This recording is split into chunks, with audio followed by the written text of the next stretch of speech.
Yesterday we put out a video announcing that we would resume public worship services. And that announcement was based on the governor's announcement that church services could resume with half capacity. He also gave a list of guidelines for us to follow.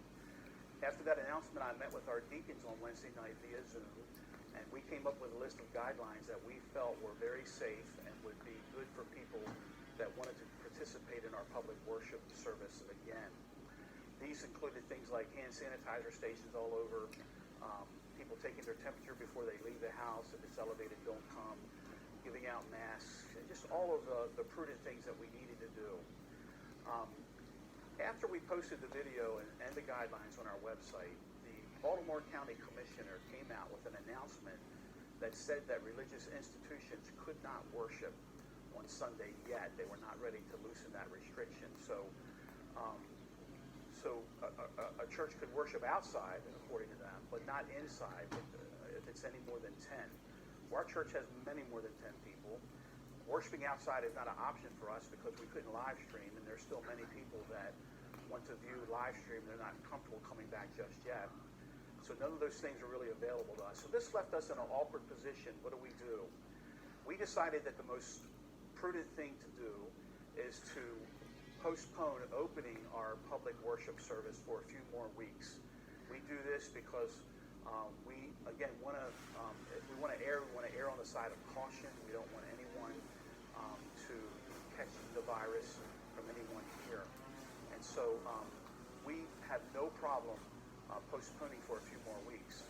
I believe that as Christians, the Bible is very clear in 1 Peter that we are to practice civil obedience to those that are in authority. I've preached on that, I've written on that, certainly for that. But there is one thing that concerns me, and I'll be honest with you, and that is that in times like this, there are certain people that want to use this for political advantage.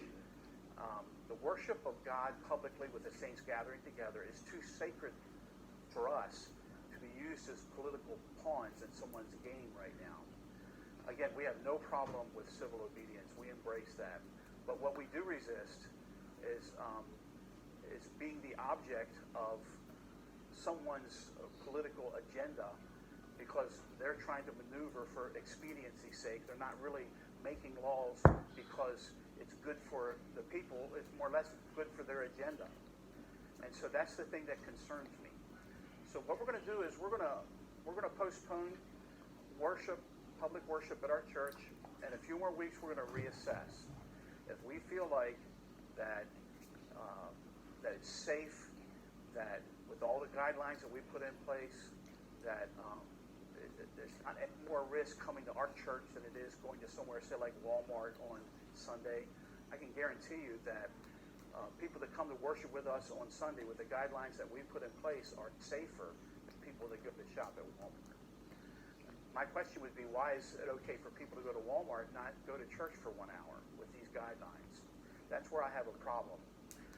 There's a balance between being obedient to civil authority and not allowing that authority to take away rights that have been guaranteed and given to us by the Constitution of the First Amendment.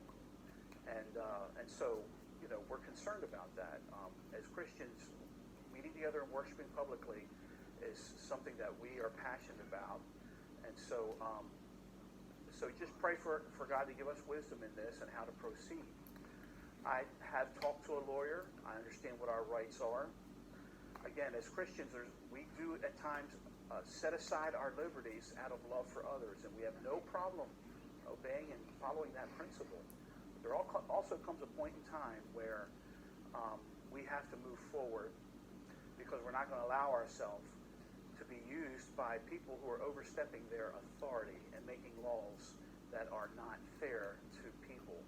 There comes a point in time when we have to get back to life and we have to trust God. Having done all that we can do to be prudent and to put all the safety measures in place that we should, then we have to proceed and trust God. And so just pray for us that we'll have wisdom in this matter. Please do stay tuned. We will be giving more information about how we will proceed in the future with reference to our public worship. Pray for us. We'll pray for you. We certainly do miss you here at Grace. God bless you.